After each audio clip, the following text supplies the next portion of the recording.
Last year, at the height of the garden season, we made some incredibly tasty, healthy gazpacho, that iconic Spanish cold soup packed with all sorts of tomatoes and garden fresh veggies and blended into a really refreshing lunch.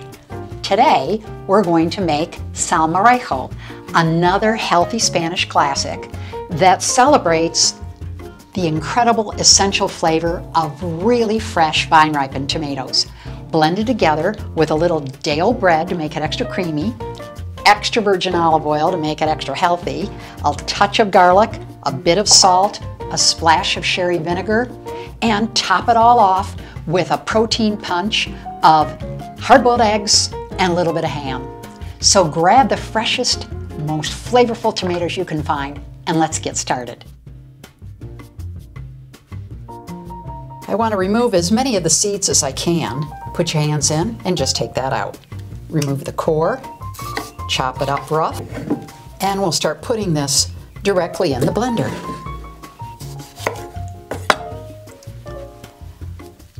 Out go the seeds. Look, just like that.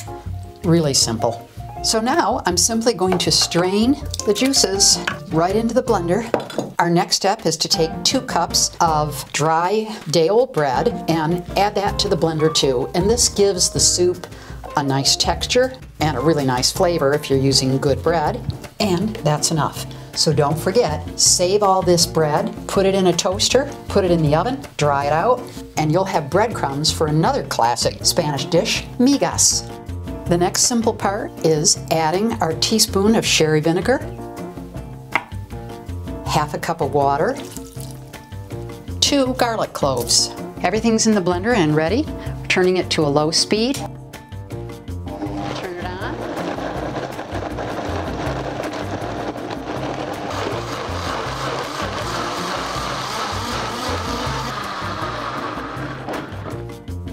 It's been about a minute, so now I'm ready to add the extra virgin olive oil.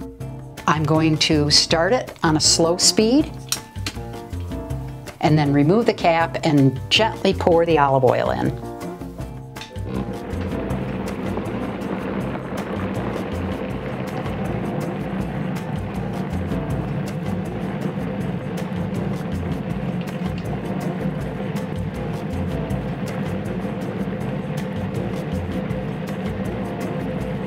And now it's time to taste it. Add a little bit of sea salt, blend it a bit more, and put it in the fridge. That's all there is to it.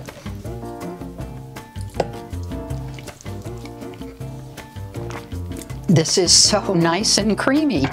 You're gonna love it. But I do want to add some salt. I have a tablespoon of Mediterranean sea salt, which have a lot of big flakes, which means it's not super salty by volume. I'm gonna add it all. Put the lid back on. Put the cap on, turn it to a low speed, and start it up. It's so light, it's got so much tomato flavor, I can taste the olive oil in it, a little bit of salt, and a touch of garlic, just the way it should be. So let's put this in the fridge, and we'll come back in about a half an hour and serve it up.